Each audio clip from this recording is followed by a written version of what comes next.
Why do you say that, Father? You aren't afraid, are you? No, but I respect some of the superstitions of others. Often they are founded in fact.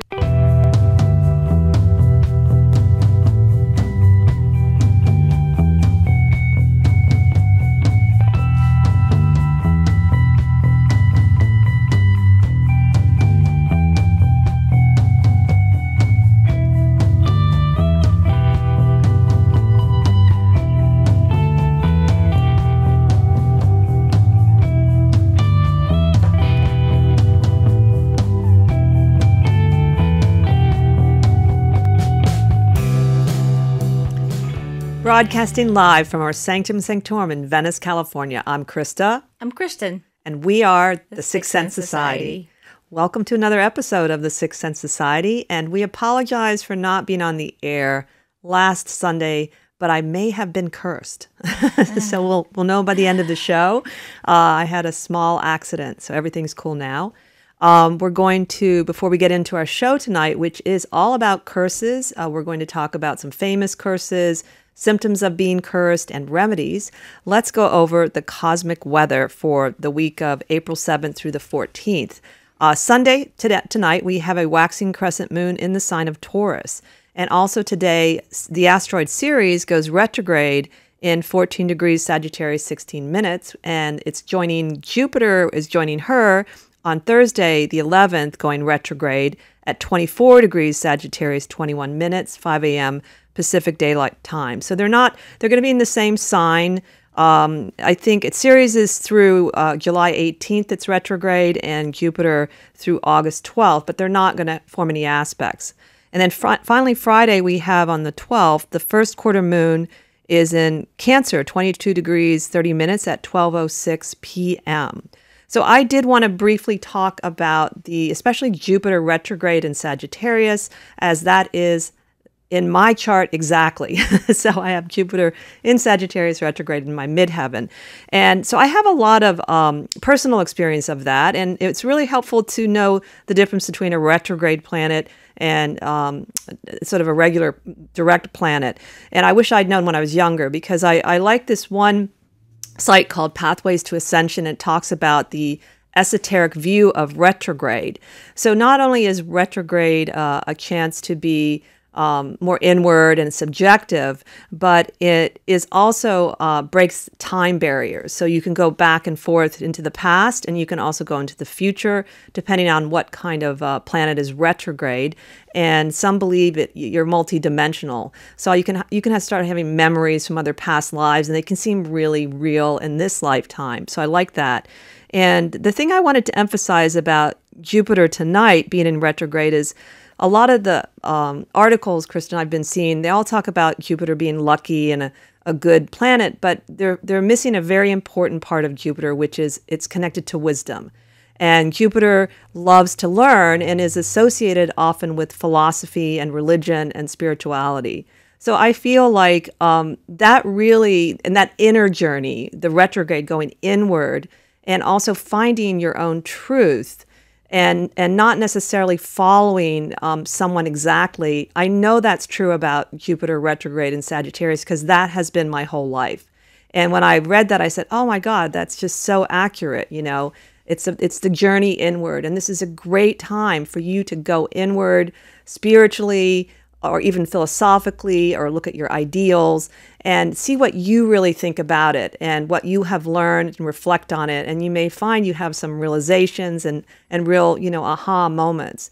And then added to that with Ceres, I feel in Sagittarius retrograde, there can be issues specifically connected to the feminine and the earth goddess, and ideals and philosophy around that. Ceres also rules agriculture, farming, and the arts, healing arts especially. So maybe going in, this would be a very good time for that. So that was really the main thing I wanted to say tonight about the cosmic weather, was this Jupiter retrograde, and to really enjoy it. And it doesn't have to be about healing. It can just be about a reflection on, your ideals and things in whatever area of your life. If you don't have your chart, you can kind of just use it as an overall energy, instead of, like in my case, it's the 10th house. So I might look at that area, what the 10th house represents.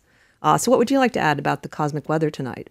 Well, it's interesting what you're saying about Jupiter, about going within, because a lot of what I've been learning about Jupiter, other than it's lucky, is that it's about taking risks. Risks to break behavior patterns, risks to break routines that are old, that are worn out, that are not serving us anymore, that are actually maybe even negative for us. And it's about taking these risks to do that.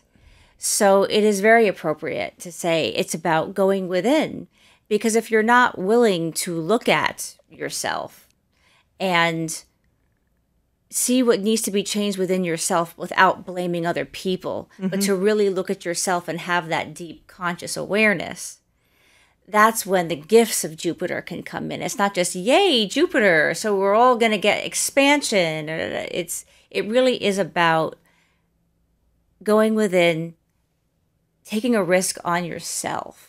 I like that. Taking a risk on yourself. Yeah. That's really good. I also want to mention, even though we had Aries, the Aries new moon a few days ago, it was in 0 degrees Aries. And I think it's interesting because we've had all of these full moons. I think we've had 4 in a row since December. All of the full moons were in 0 degrees. And then finally this month, and I'm sure we'll be getting to this, we have Libra at 29 degrees Libra. But this new moon that just passed was 0 degrees. So here it is, a new moon at 0 degrees. So it was a very Aries, fiery moon with a hot dash of Pisces. So, it's not your typical full moon in Aries, is it? It is dreamy and romantic and emotional. And considering we just had that retrograde in Pisces, I think there's a big, huge recap here. We have been going through portal after portal after portal after portal for months and months now. And what's conjuncting this new moon in Aries is the Pluto-Saturn conjunction is involved in this new moon in Aries.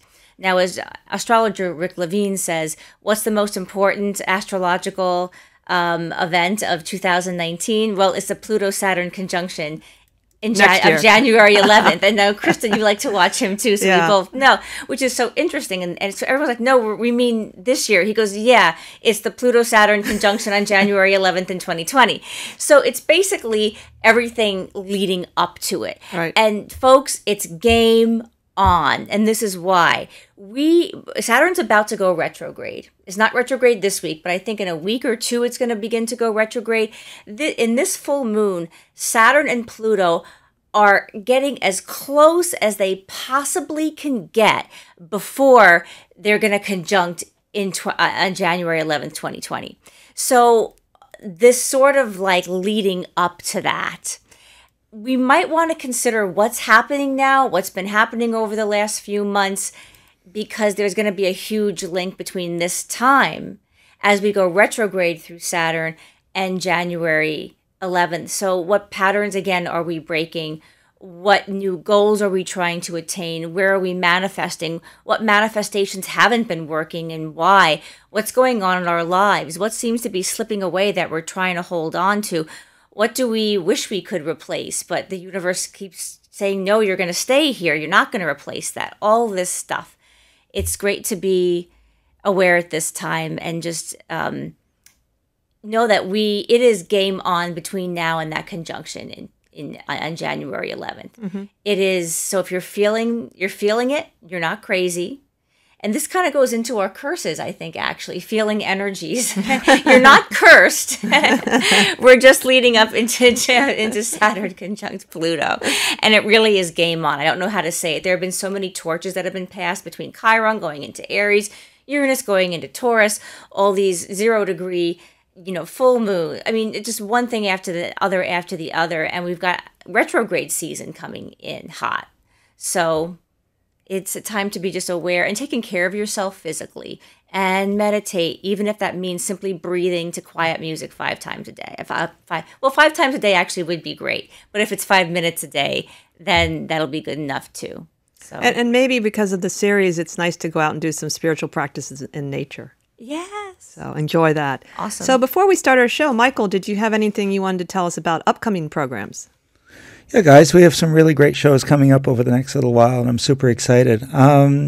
Next week, we are going to have our first visit with David Ullman. He'll be on the phone from his haunted house in the Hollywood Hills. And for those of you that, David and his house are pretty famous. They've been all the ghost hunter shows, and everyone has ever been there, from celebrities and A-list celebrities like Sylvester Stallone, ghost hunting, to as I said, all the guys on the shows. His home is up in Benedict Canyon. It's a few feet from where the Manson family did in Sharon Tate and all those people. Chris and I have been there on several occasions. We've known David for probably 2 decades now. And it's a pretty interesting place, and he's a very interesting person. So I think we're going to have a really great time with him. So tune in for that, especially if you guys are into ghosts and things that go bump in the night. The following week, on the 21st, we have Jim McGrath coming back, and the show will be on angels and demons. So we're going to have a look at that for Easter. I guess that's somehow interesting or appropriate. Maybe not. A little sacrilegious, perhaps, but we'll make it work. And then we have another guest, a friend of Krista's, coming on. And then in our first show in May, to balance this show on curses, we're going to do a show on blessings. So you'll know that we're not all about the dark. We'll certainly look at the light things too. So those are basically our shows coming up, I think, over the next little while. And we'll have more great shows in May. So pretty excited, and I think it's going to be awesome. And I'm really looking forward to the topic tonight. I actually did a lecture on curses at one point for our Masonic Lodge, so I'm a little versed in it. I know and Kristen have both been researching like crazy, so I'm sure we're going to have some good ones. But I did want to mention one that I just learned about right off the top, and I'm going to kick it back to you guys. I was talking to a client the other night, and we happened to get onto the topic of curses, and she said, "Did you know about the Border Clan curse in Scotland?" And of course, me being of Scottish heritage, I was surprised I had never heard of it. And what it was the Archbishop of Glasgow back in the 1500s was really pissed off at the border clans for all their thieving and pillaging and making life miserable. So he laid this unbelievable curse on the border clans. And I can't read it because honestly, it would take the next hour to recite it. It's that long. Wow. And so I suggest that you guys go online and Google, border clan curse and read it. And it's from a very Christian point of view. So he's the plague of the pharaohs be on you, and the flood of Noah will destroy you. But I mean, this guy was pissed because, it's unbelievable. So as I said, I think it's worth a look, and you guys should definitely go online and read that. So I'm going to kick it back to you guys, and we should have a great show. And I'm sure I'll jump in because I love this topic. So have fun, guys. Great. And yes, it's Renee Starr that's coming on at the end of the month, and she's a wonderful person. We're not sure of the topic yet, but it'll be great, and we'll announce it probably next week. So I actually wanted to briefly sort of define a curse based on the dictionary. So I like the Oxford Dictionary. It says it is a solemn utterance intended to invoke a supernatural power to inflict harm or punishment on someone or something.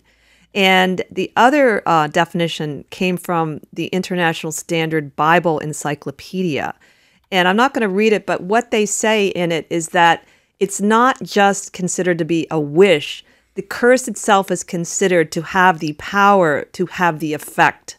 Now, whether that's true or not, that's what we're going to look at tonight and explore with some of the famous curses and what we think about curses. So it's different from wishing harm on someone because the curse itself has power to inflict whatever the harm is. So I thought that was kind of interesting.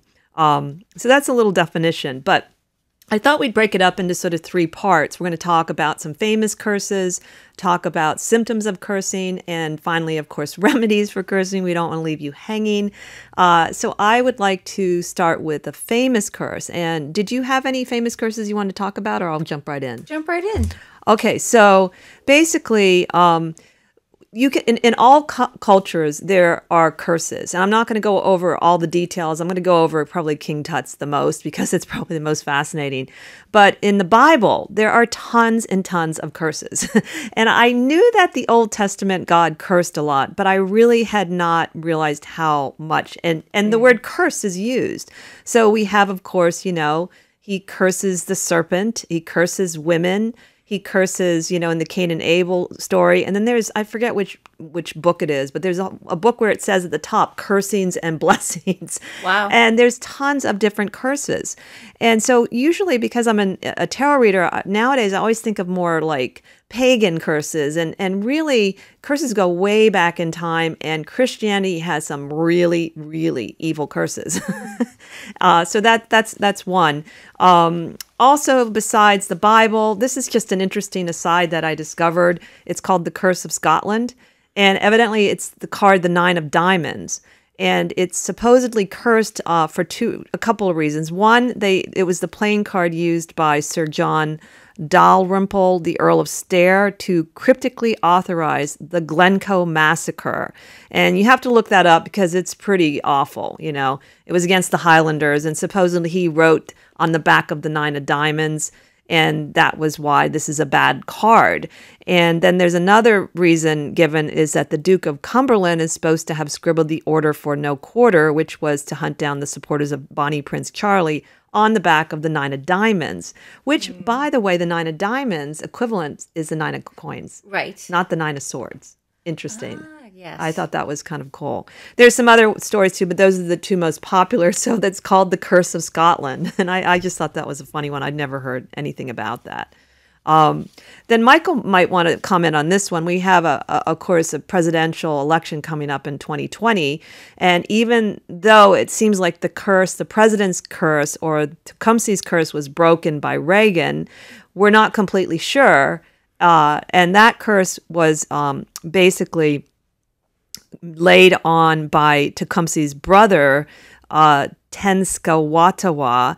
They were both Shawnee tribes, and it was during the Western expansion by the United States. And of course, they were treated poorly, and they were trying to hold on to their lands. And William Henry Harris attacked at Tippecanoe, and Tecumseh was killed. And so his brother was supposedly the one that laid the curses on the presidents, and kind of rightfully so, because they weren't honoring. There was a treaty, the Fort Wayne Treaty, and they were pushing them around, and that, of course, is the horrible story of how we treated all of the Native Americans in this country.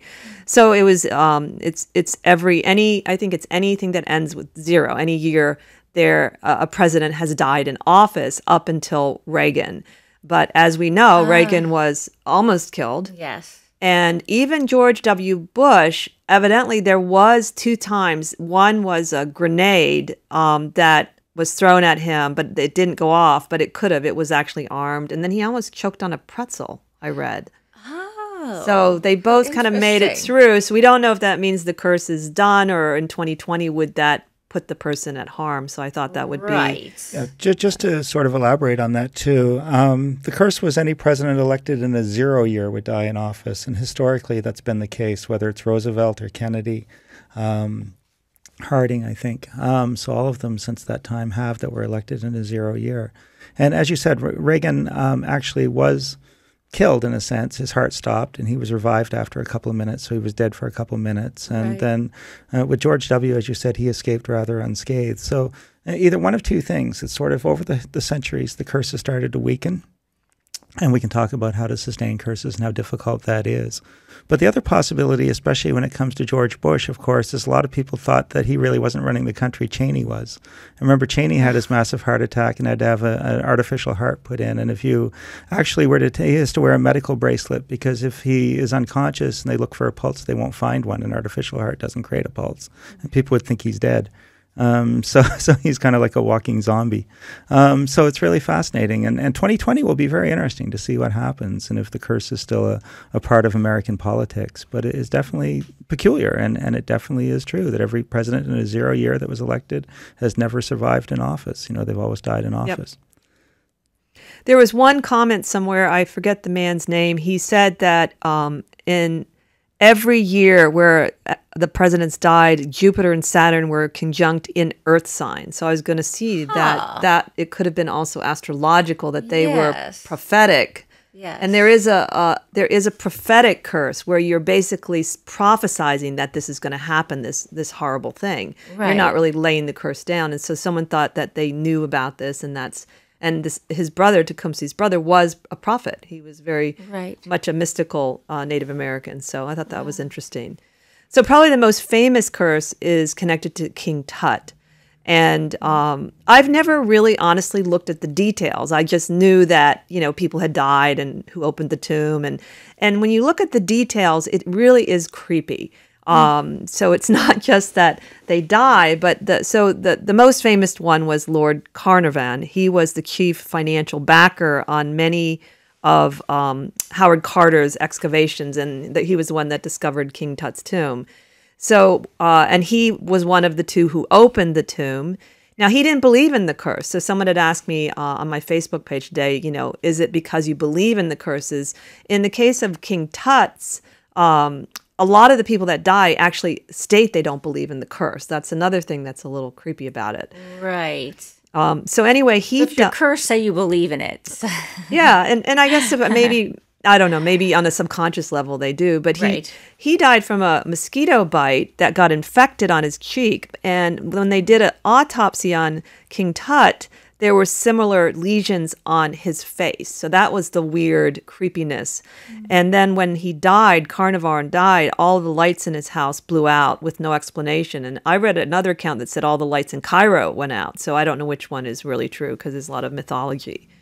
And interesting enough, we should do a show on Arthur Conan Doyle because he pops up everywhere. So he believed in the King Tut curse, and he thought he wrote the Conan books, just so you all know. Yeah, Sherlock Holmes, and he thought they were caused by elementals created by Tutankhamun's priests to guard the royal tomb. Mm-hmm. So I thought that was kind of neat. And so there's some other weird things with the King Tut curse. So one of the other ones I'd never heard of was in 1972, on the 50th anniversary of the tomb's discovery, they wanted to bring some of King Tut's artifacts to the British Museum. And the director of antiquities, Dr.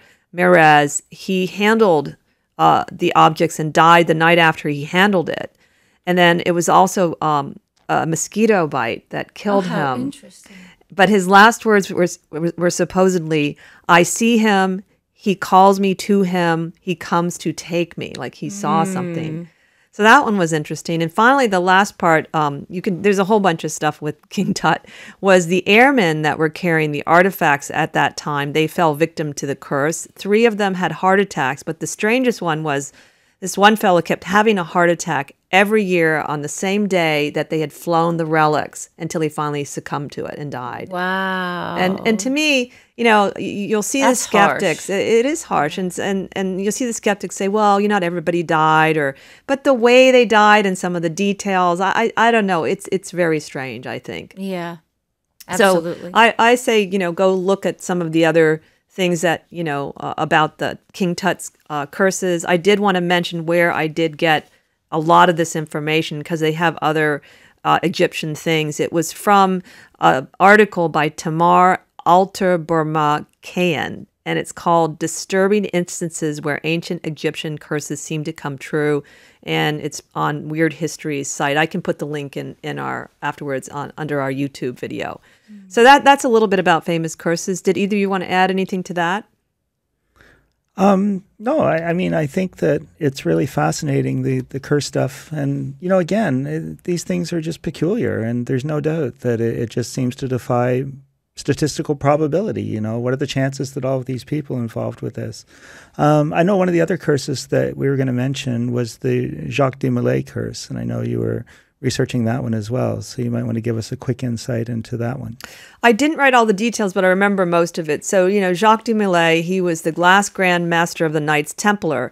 And he was not only tortured, he was an old man when they tortured him for over 7 years when King Philip just wanted the money. And he really did a wrong to the Knights Templar and made up a lot of lies. And he didn't want to pay them back. And so they tortured him for, I think, 7 years. And then when they decided to kill him, it was slow, burning him to death slowly over a pyre. So as he's dying, he basically lays a prophetic curse saying that within a year, King Philip and Pope Clemens, I think was the one, Clementine Clemens, that was involved with his destruction, and anyone involved would die within a year, and they absolutely did. But not only that, it wiped out all of King Philip's heirs. So it all happened in the time frame. He wasn't necessarily sick. I forget how. So I always remembered that because it seemed like it was a fair curse, Right. and I mean, just the brutality in which they treated the Templars was just awful. And it came true, and it's historically provable. So that one I think is a really fascinating one. Don't mess with innocent people who and I think there's some power to that kind of righteous curse. Absolutely. We're talking a little bit about the power of intention, so to speak.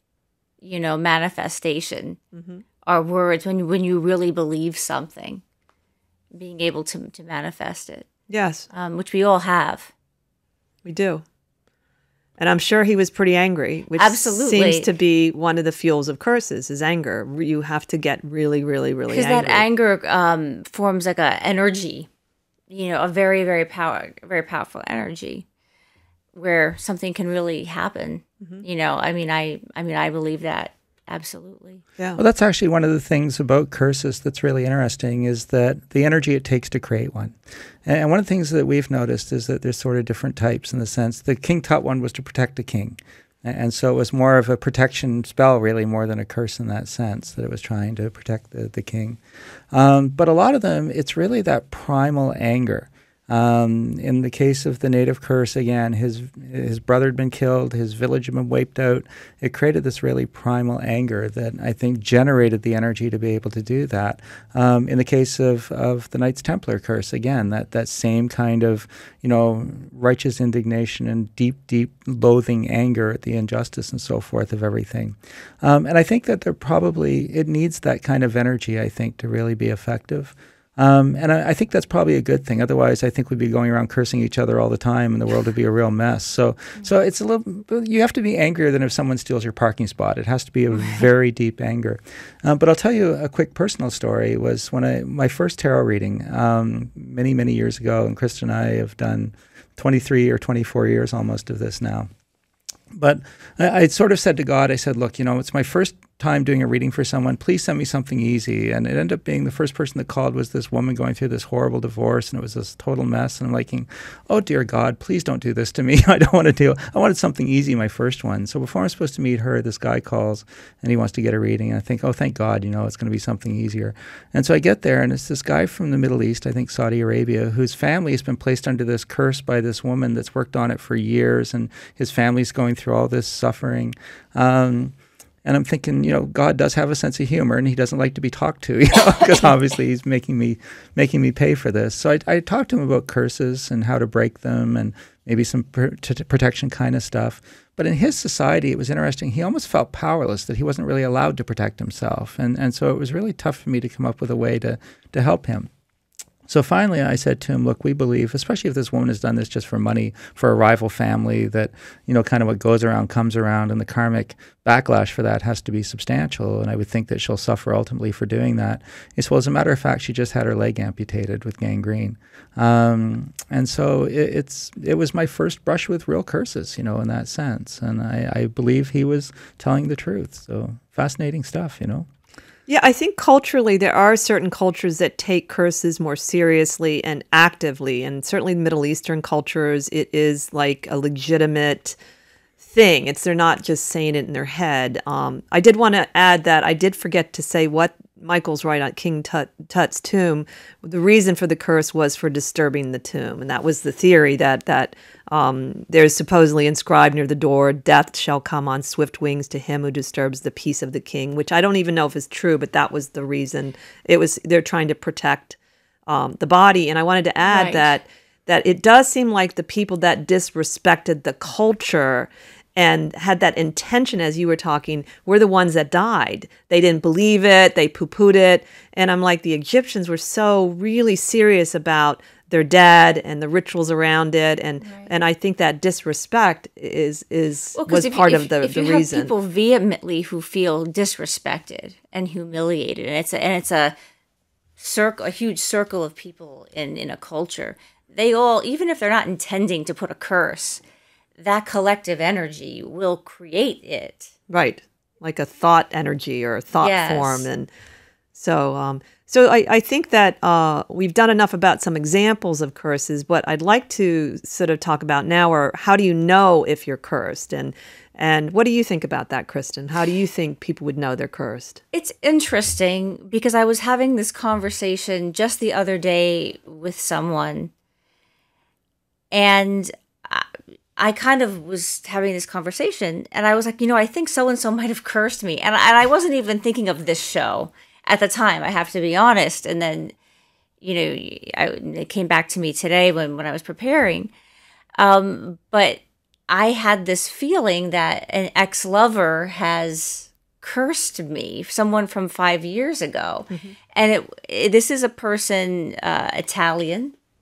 And to be honest, that culture is way more accepting of that sort of thing than here in America. There's like pods, I think, of people that kind of really takes curses seriously, but it's not a typically American thing to take curses seriously. Otherwise, we would not have screwed with the Native Americans.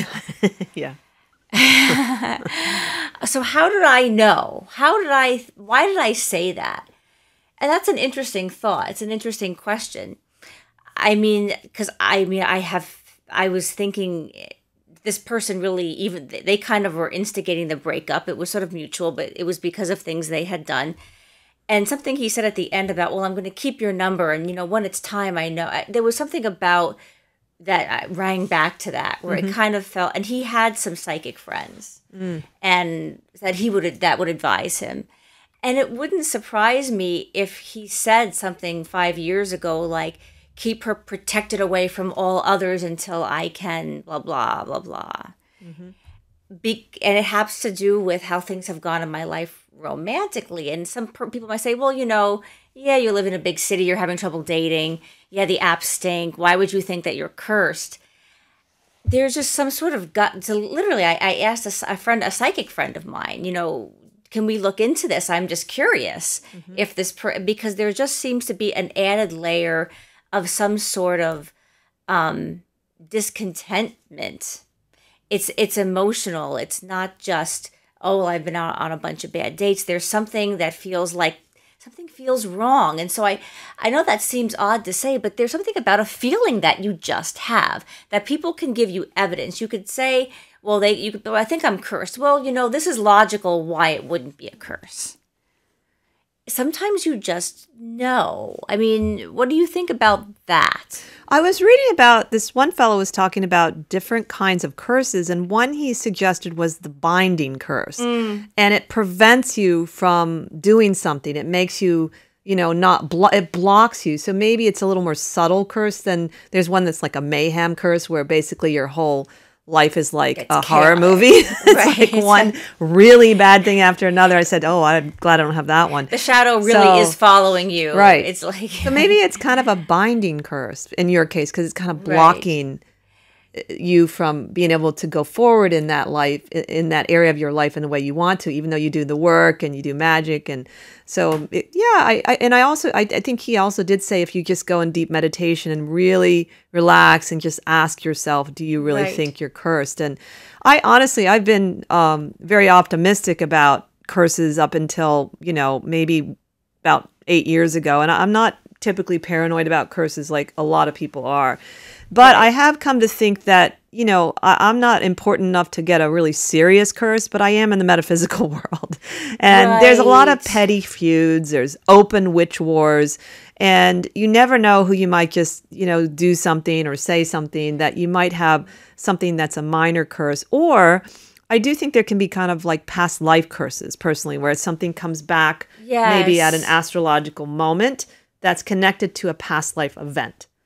Right. Like an old curse, coming. Well, and it's interesting, for me, it was what really broke the kind of like the bucket for me was in this particular oracle card reading that I was doing for myself, I kept getting a specific card with a specific phrase, and it was specifically attached to this person. And, it's it felt very clear that it was like this person was actually trying to come in and actually talk to me after all this time. Now, I do think you probably could consult a psychic or a tarot card reader, and there are ways, somebody now, and I don't know, as a reader, I don't know how you would necessarily read that in the cards. Somebody I know, if the magician is turned around, for them that could be black magic. Right. But as far as people consulting you, like if I were to come into you and say, I think I have a curse, as a tarot card reader, what would you look for in the cards? I'd like to interject something real quick. Sure. With what Kristen is saying. If you are going to consult a psychic, please stay away from the gypsy people when it comes to curses, because they're going to tell you you're cursed and that it's going to cost you the rest of your income to get rid of it, and they'll prey on you and take advantage. So please consult a reputable person who's definitely not going to do that. Some examples of that would be when I was in my 20s, very early 20s, and I moved to Manhattan for the first time. I did get myself briefly entangled with that. And the person, I said, I don't really have enough money for that. And the woman said, well, you can buy me a gift card instead. So if anybody says, and or I'm going to light these candles that you're never going to see, but they're in a special temple. Oh, no, I'm serious. Somebody said they're in a special temple out of the city, hours and hours away, that I go to every weekend. And then I light these candles, and then every weekend I put them close. Or if it just sounds ridiculous. Or costs a lot. Or costs a lot. It probably is ridiculous. Yeah. And then another thing, having done readings now for so long, and we've done probably 20,000 each, it has come up a lot where people have said, I think I have a curse. Right. I can honestly tell you from the readings, most of the time they don't. But there have been 5 or 6 times in all of those readings where I honestly couldn't say that they hadn't been. And in most cases, they knew that they were. It wasn't so much, am I? It's more that they absolutely knew because the person told them, which to me is part of the curse. I think that most of the curses I've looked at in the voodoo tradition and things like that, part of the curse is to let the person know that they've been cursed, because almost like the person saying to you, when the time is right, I'm going to do this or that or whatever. It's kind of putting it there that you're going to be aware of that. And then people sort of play into it. And for example, there was a curse where in the voodoo tradition, again, if you had a restaurant that had wronged you in some way, or you would go in and you would take a black candle, you would order a meal, you'd be by yourself, you would sit there quietly, you would light this little black candle, you would eat just very sparsely from your meal, and you would look like you were having the most miserable time of your life. You would say nothing to anyone, and then you would pay the bill and quietly get up and leave. And of course, the creepiness of all of that, everybody at the restaurant that night would go home talking about this really creepy thing that happened at the restaurant. So part of that was laying the curse in the sense. And if the community knew that you were cursed, then of course they would want nothing to do with you. They'd stay far, far away from you at that point. Right. So part of that was that as well. But there are definitely times where I think people can mess with people, but it takes that real primal energy. Now, in a relationship that's gone south, I can see that. I can see where a jealousy could be strong enough to create something like that. Or not even like a malicious, like King Tut kind of curse, but just literally a, keep this person free and pure of others, or you know what I mean, just or just like or their intention could be to come back to you someday at some point. This could be so strong that they could be like, oh, keep them free from me, keep them free, and they're not even intending really to make you miserable, but it could be sort of, I mean, I don't mean to say it, but a curse light, you know what I mean? It's because I do think we have the power to do these things ourselves, and we don't realize what our words and our intentions and the energy and the thoughts that we have. And I'd like to add that too. A lot of curses are words, and especially the Egyptians. Now, if you're a person, one of the things I've noticed, if you're a person that you mean what you say, and you have a habit of meaning what you say, what I feel, and I actually know, your words start to gather power. If you're a person that doesn't do that, you're not going to be good at cursing. So, words are very powerful, but again, not everyone uses them in a very truthful and powerful way.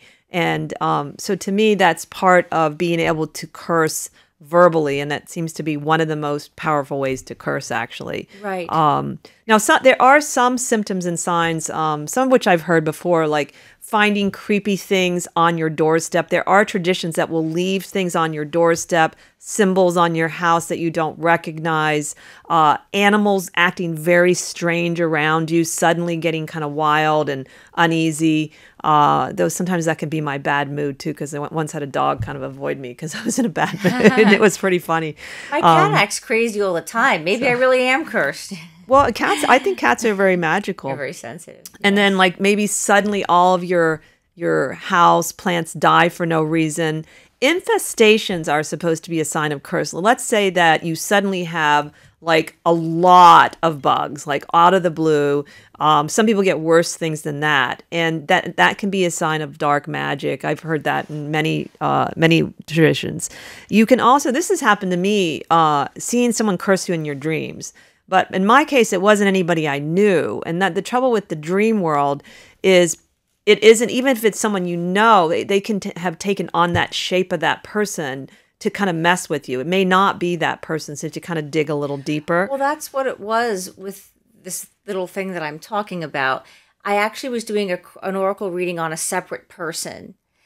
And all of a sudden, this other person's energies were infiltrating. And I know this may sound I'm just going to say how it sounds. It's esoteric, but I had a kind of channeled message that said he jumped through the portal of our connection was what came through, because it was quite clear that it was this other person after, And by the way, I did get a bedbug infestation around that time as well. That's a terrible infestation too. Yeah. Those are terrible. They're hard to get rid of. Yeah. So that's one of the ones and we've sometimes had some weird infestations like out of the blue. In Venice, you're going to get a little bit of stuff.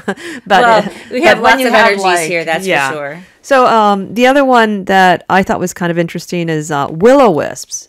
And this could get confused with orbs that ghost hunters see, because there's supposed to be these lights that are sometimes like yellowish. They're also called corpse candles, and greenish and sometimes pale white that follow somebody. And that can be the curse and the person that's cursed you. So I don't know. That would be kind of hard to decide if it's just a spirit. Is it a curse? I suppose if it was like a yellow or kind of the greenish color, that's unusual. And it is the feeling around it. You just have to trust your intuition sometimes about things. Like sometimes you know what you know. And as crazy as it sounds, it's what you know. Mm-hmm. It's true. And I know that after the show, some of you are going to go start looking to see if you were cursed. And remember, there's definitely remedies. And a lot of curses will run their course. One of the things I can see sometimes in the cards is that if the curse has run its course.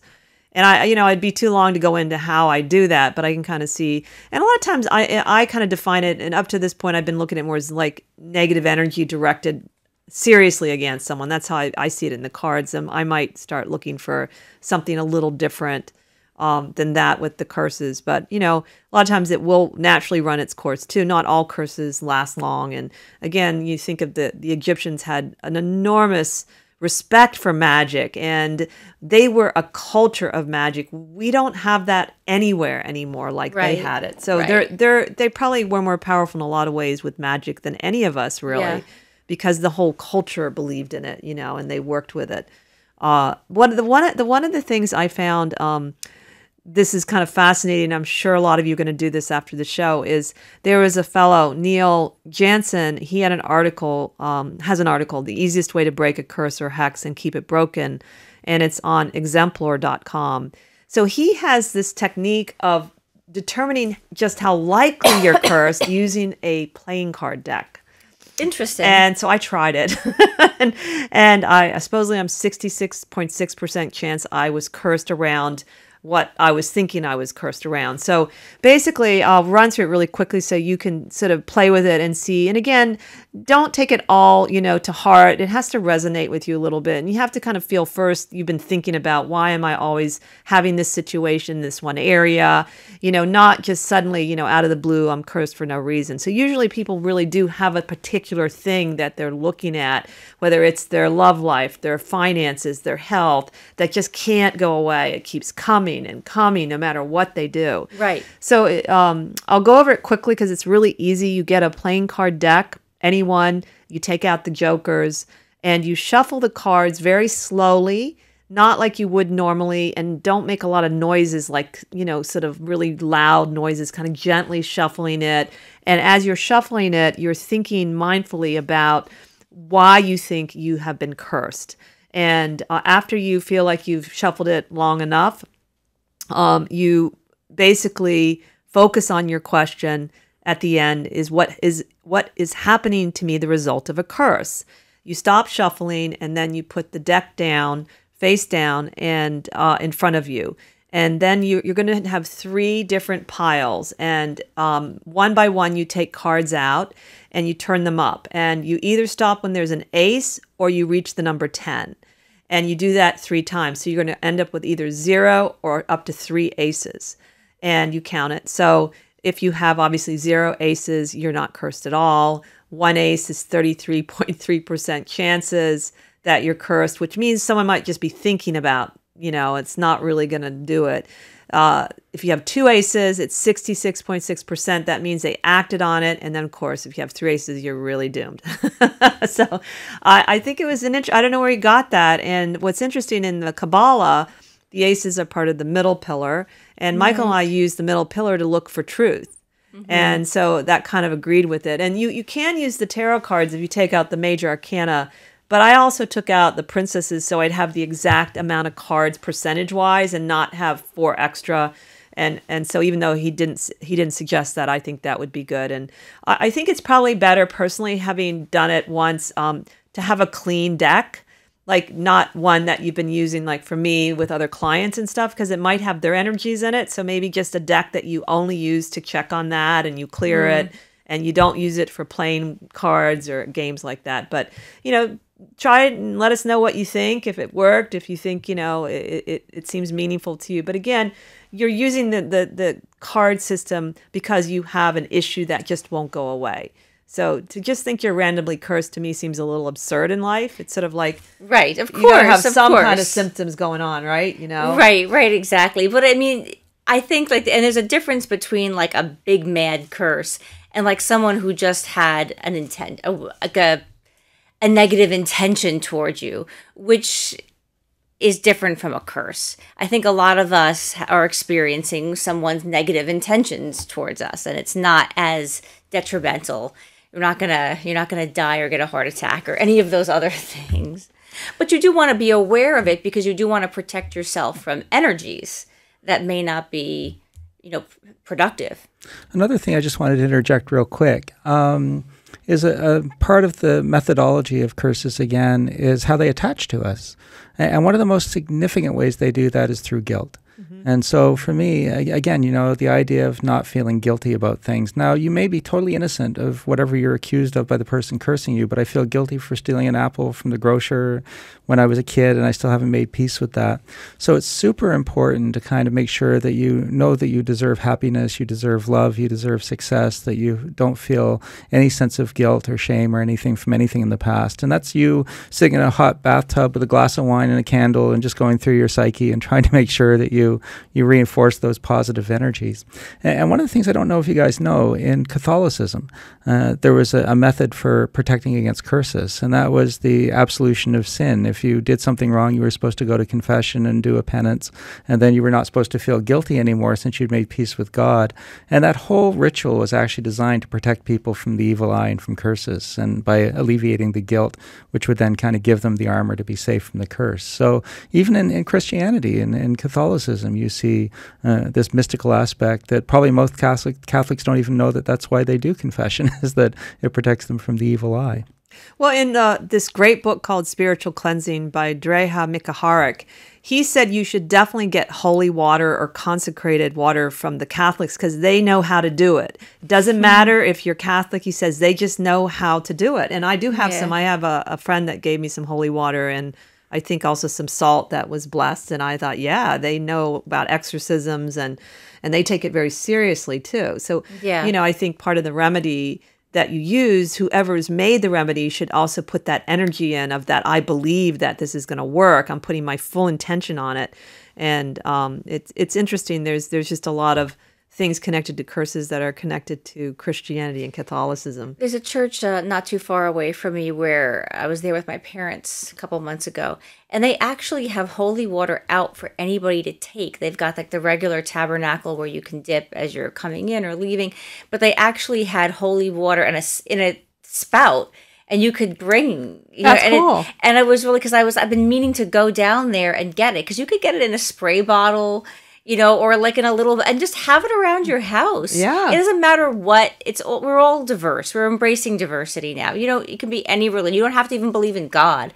It's just consecrated. Yes. And like I said, the Catholics definitely are into their ritual. We were actually in a Greek Orthodox church in Culver City. It had the same thing, that they had blessed holy water there, and you could bring in your little container and help yourself to as much of it as you well, and not as much of it, because you couldn't bring gallon pails. But you bring a small container, and you were welcome to take the holy water with you. So we've definitely seen that for sure. It's definitely a good idea, no matter what. Even if you're Jewish, go get some holy water. It doesn't really matter. It's just about that it's blessed. And if you believe in blessing, it doesn't matter what religion you are or how, if spiritual, it's going to work. I agree. And the mind is everything. And I do think that, personally, I think curses are real, and I think blessings are real. And I don't care what science says. Science is only one paradigm. Science gets a little crazy, even though I love science in some ways, especially astronomy. They get so like arrogant about, well, statistically, in King Tut's situation, it really wasn't that much of a difference of the people that died. And I've said, dude, it was the way they died too. Right. And I said, it's just another view of the world, empirical science. It's not necessarily right about things like this. Yeah, it might be right about, certain facts, but it does kind of bother me when they get like so poo-pooing of all this, when it's been throughout history and cultures, and how can you dismiss hundreds and thousands of years of this, And yeah, people get a little paranoid. I totally agree with that, and too many people think they're cursed, and it's really just their own subconscious mind cursing themselves, But before we're getting closer to the end of the show, I did want to recommend some remedies. We've talked a little bit about the holy water and consecration. There's some really easy ones, and that you can get from your cupboard. It reminds me of the Kitchen Witch show that we did earlier. Right. I'd be interested to see which ones you bring up. Well, chamomile tea. Drink that. It's a very gentle one, so it's probably for more, not heavy curses. You drink it every night for 2 weeks, and it helps to break the curse. Eating cayenne breaks curses and hexes, and they didn't say like how much but cayenne's great for you anyway, so I thought that was very easy. My two other favorites were nettle, and this is from an article by Herbs That Protect Against Evil Spirits by Jacob Rice at ghostlyactivities.com. Has a lot of really good information there. And he said that nettle captures curses and sends it back to the caster. I like that. And nettle's really good for women. Like Susan Weed's really big on nettle tea, and it's got calcium, so it's all around good. And another one that's really easy is a bowl of vinegar left overnight. You can use any kind of vinegar, and supposedly it evaporates, and that helps disrupt magic. It stops ghosts and spirits from manifesting and keeps the demons away. So those are some of the ones that I found. Wow. Well, Florida water is pretty incredibly powerful. And I know that when we're in the plant medicine ceremonies, they actually will give it to you to drink, and it's completely not pleasant. But it actually is it purifies everything. So having it around, washing your hands with it. They even have Florida water soap now, dousing, kind of like spraying it all over. I put it in a spray bottle and I spray it all over. That kind of helps clear energies. It's very, very purifying. It breaks up a lot of very darker energies. Also, salt, especially salt bath. Going into the ocean, if you can put your feet in the ocean, salt is very, very purifying as well. Magnesium is another one that I was reading and researching about that can be, and even getting in a magnesium bath and soaking. The essential oils, lavender, lavender rose, lemongrass, chamomile, these, if you can get rose petals, it's very, very purifying. Rose clay, and having actually, kind of, this was another good one. If to break a curse, douse your hair in beer, and you put the beer in your bathtub, and then you kind of like dunk your head, and then you chant, to break the curse, and then you do this like 3 times, and that will actually, which I thought was it's got to be like an old school, like, I just want to warn you guys about one thing with that though. You're very likely to attract Canadians when you do that, speaking as one, so beer and hockey, right? So you got to be careful with that. Yeah. Find a Canadian in your bath with you. Yeah, exactly. There'll be Canadians trying to get into your house or coming up and sniffing your hair. But I did want to mention, and this kind of plays into that there's another very important element, and that's, for God's sake, have a sense of humor. I think just a lightness of being, a lightness of soul is a very important way to break dark energy up. And we all suffer misfortune from time to time, and to be able to take it in stride and laugh at it a little bit is really disempowering a lot of that dark energy. So if you have a dark energy, light a light, be a spirit of light, and I think that with good nature, good humor, it makes it much, much harder for that, dark energy to attach and to exist. Well, I'm just going to randomly read out of the Little Book of Curses and Maledictions for Everyday Use by Dawn Ray Downton. Since we have just a few minutes left here, I'm going to do a little thing like this. It's a collection of curses. Some of them are pretty funny, and then a few remedies that is in my library I have at home. Okay, this is a good one that I just randomly kind of came onto. You've been fired. Get your job back. You'll need a candle, a match, your pink slip, or if you don't have one of those, just your last pay stub. If you don't have that, write fired on a blank page. An ashtray or a saucer. At night, in darkness, light the candle, step back, but watch the flame and say, thundering and lightning, wielding, Io come. The flame will gutter and lengthen. Without minding what the flame does, speak, thunder and lightning, wielding, cast down, bind together. The green grower whom bore in her womb, he who stays in the neighborhood of, say, the workplace or the address of your workplace, just as they cast down the chariot of Pharaoh, so cast down his soul, his choice, his measure. Cast him down and shore him up to me. And then hold the letter or the pay stub in your left hand, light its bottom left corner with a flame, hold it over the ashtray, and let it burn.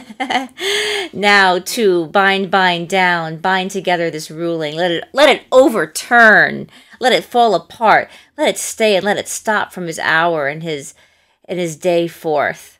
And then carefully put everything down and go and say, now. And yes, if you wish to heal, you have to know how to hex. If you wish to bless, you have to at least know how to curse. As you can see, curses are not necessarily evil. It's all about intention. Yes. And in this book, one of the most interesting and fun removal for curses, I can't read it, it's too long, it's at the end, but it's called the Spotted Hag. That name alone will get you interested, and it's a Hindu incantation that you say for 21 days. It's beautiful. You really ought to read it, get the book. I don't get anything by saying this. I just love the little book. And read it, and you're supposed to say it for 21 days. You can make it a family affair. If you have kids in the morning, do it. I thought I'd try it just because I like the incantation. So they have one for everything there. So, and they are light, because sometimes someone just really did screw you over because they took the last orange at the grocery store. You know what I mean? You really want it. You know what I mean? And it's just silly. And I think it kind of proves the point of being light about it, that it really is about our power of thought and manifestation. Yes. Because one of my favorite things in here is there's one that says to break up a marriage or a committed relationship. And it said, and the first line of the curse says, "Do you really?" And one of the ingredients is, "Are you crazy?" You know what I mean? Because you really do. You may, when we're feeling a certain way, it may be easy to say, "Well, I wish bad on this person," But do you really wish bad on anyone? Do you really wish it that bad that you want to take your energy and waste it on trying to bring negative to somebody else when you could then take that energy that maybe they did you wrong and take that energy, pile it up, and do something for yourself or for others that's going to create abundance and light?